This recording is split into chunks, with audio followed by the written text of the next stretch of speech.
Hey guys, and welcome to the Absolute Madness, which is a Wood Elf game with Loopy. And yes, this battle, or not this specific battle, but this specific build of the Wood Elves may seem very, very familiar, but I love the build so much, we're doing a second cast of it within about 1 week of releasing the initial battle, and it's going to be up against Energize, one of the scariest dino players around. In fact, we're going to pause this battle here, as you can see, it's going to get underway rather quickly. Now, those keen-eyed of you would have seen this Wood Elf build before, in fact, up against Empire, but many people told me it would only work against that specific Empire build and so forth, so once again, we're seeing the full Cav rush of the Wood Elf forces, and I think they're arguably one of the best factions in the game currently for going full cavalry, particularly with the changes to cavalry. I think Wood Elves can circumvent a lot of those, but it is going to be a great Stag Knight rush. We have great stags on the right-hand side here with some Glade Riders as well, lurking in the trees at the moment.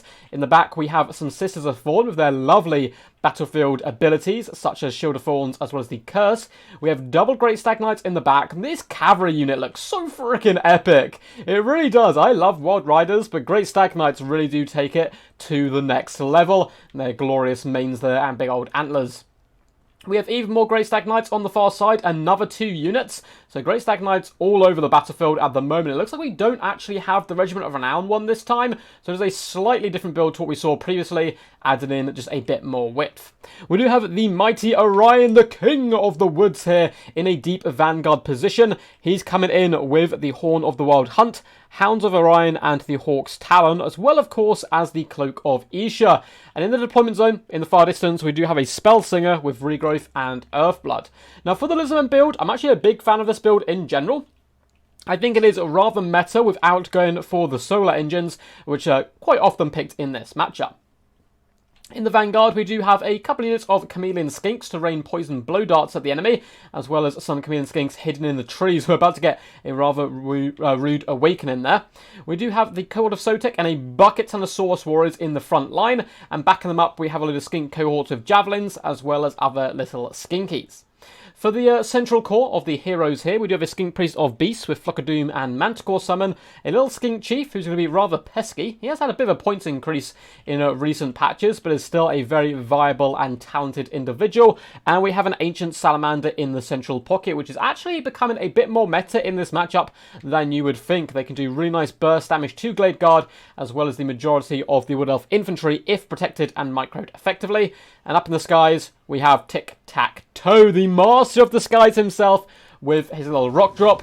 So let's rock and roll and get this battle underway immediately. And straight away, the rock drop kills just one Glade Rider, so not doing too much damage. And now the Chameleon Skinks are really been run over quite hard. This unit is basically doomed because they ran the wrong way, and the Great Stag Knights will be able to decimate them. The other unit, though, did a little bit more sensibly run towards the safety and sanctuary of the cohort of Sotek, who has driven back the Glade Riders now, who are fleeing for their lives. In the back, though, we're going to be seeing some lovely Hounds of Orion start to tear up the Skink cohorts. Great Stag Knights slam into the Skink cohorts, receiving no damage in return and doing a bucket ton to the Skinks themselves. Sisters of Thorn are nearby, combing in Javelin after Javelin, as more Great Stag Knights have entered the scrap. One big problem, though, for this Wood Elf build is certainly going to be the Saurus Warriors and the insane amount of blowpipes. They've certainly got in there and done some lovely shock damage with the surprise Vanguard shenanigans, but now the battles can get a bit more tense. You can see the Great Stag Knights are trying to circumvent around away from the Saurus Warriors. They do not want to duel them in sustained combat. Of course, cycle charging them is absolutely fine here. Little Skink Priest does have Cold-Blooded popped and is desperately trying to summon a Manticore, but he keeps getting juggled around by the Great Stag Knights, and he's failing in his task at the moment. So more of the Stags are pushing through, but the Chameleon Skinks are really starting to add up on the damage value. Blow Dart after Blow Dart is starting to hit the Great Stags, doing some pretty insane damage. Tic-Tac-Toe is even getting down and dirty with the enemy.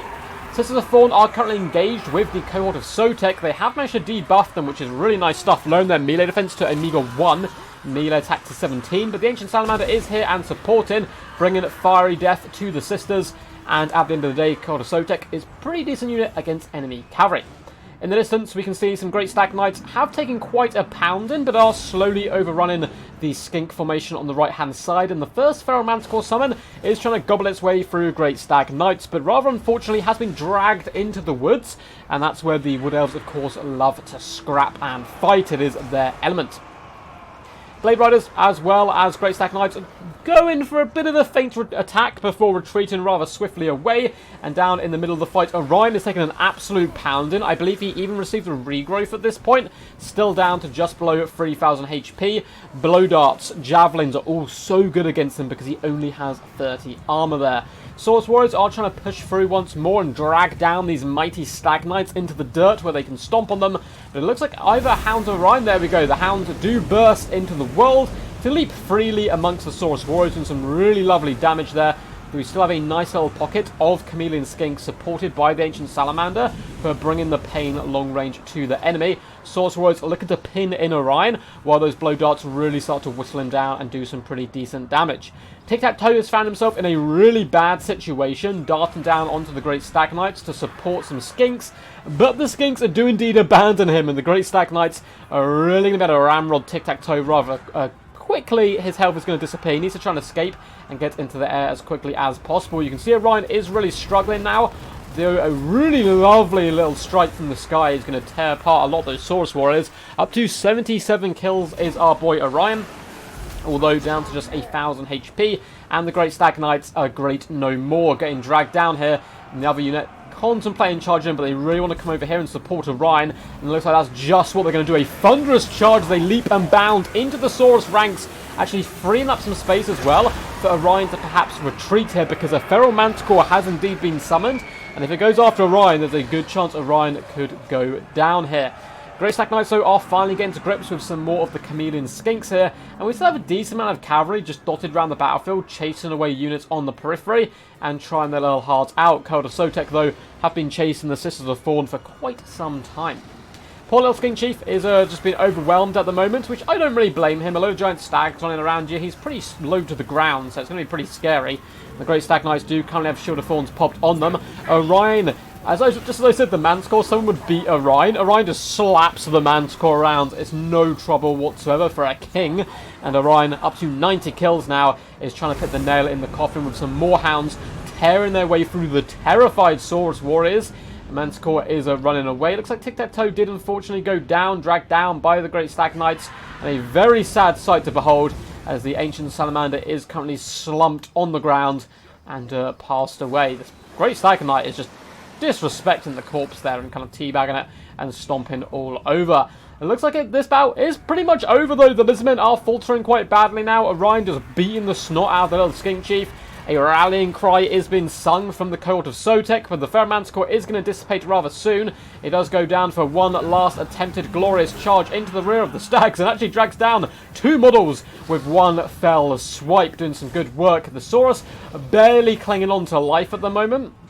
You can see this Wood Elf build is absolutely decimated. I mean, there's 21 Great Stag Knights and 13. They're looking pretty healthy, but everywhere else, these units are on death's door, including Orion, so weak and meager at the moment, his HP, down to below 1,200. But there's not that many Saurus left. We have 55 Saurus Warriors. The Cult of Sotek, at the end of the day, they may be tanky, but they are still skinks and can get run over by enemy cavalry. And it looks like army losses does set in, and it is another victory for this ridiculous build Loopy keeps bringing, and I am all for it. Well played to both these guys. I faced Loopy before, I faced Energized before. Both of them really great players and lovely people as well. Energized is a terror in the night to people who play quick battles. His Lizardmen are very scary, and I do think he does play tournaments now and again. I'd like to see him in some of my tournaments, so if you do watch his Energized, feel free to join the Discord and get involved in all that good stuff. Big fan of his build as well. You gotta love a man who brings tic-tac-toe, but Loopy with the 1, 2, 3, 4, 5 Great Stag Knight build once again does come in stealing victory. We did see this build pretty much as it was before. There was the Regiment of Renown version. I can't remember what was cut for it, but it's certainly a bucket ton of fun and a micro nightmare. But I don't actually hate this build. I know there's a bit of a meme and not like necessarily super competitive, but I don't actually hate this against Lizardmen because of the way the meta is. Lizardmen do tend to go very wide, a load of Chameleon Skinks. Often you will see Bastillons with solar engines who wouldn't have been that good here because they simply would have been surrounded by the Great Stag Knights or dragged down by the man, the myth, the walking demigod, the mighty Orion, who did get over 2,000 damage value, over 15k damage dealt, and 97 kills.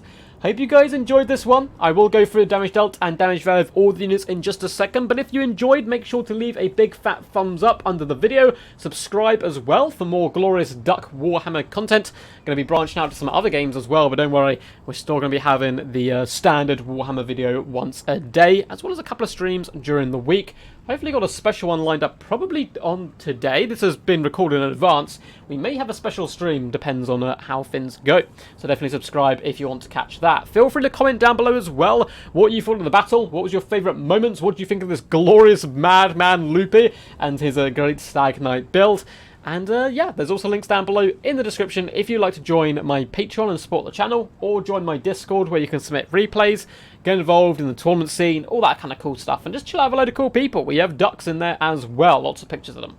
So, well played to the Master Loopy. Orion at 97 kills really did bring the pain. It was looking a little bit sketchy for him at that mid-stage with all those chameleon skinks just pouring on the fire. They really can do some good work onto the boy, but good micromanagement by Loopy kept him alive. Some of those great Stag Knights coming to his rescue.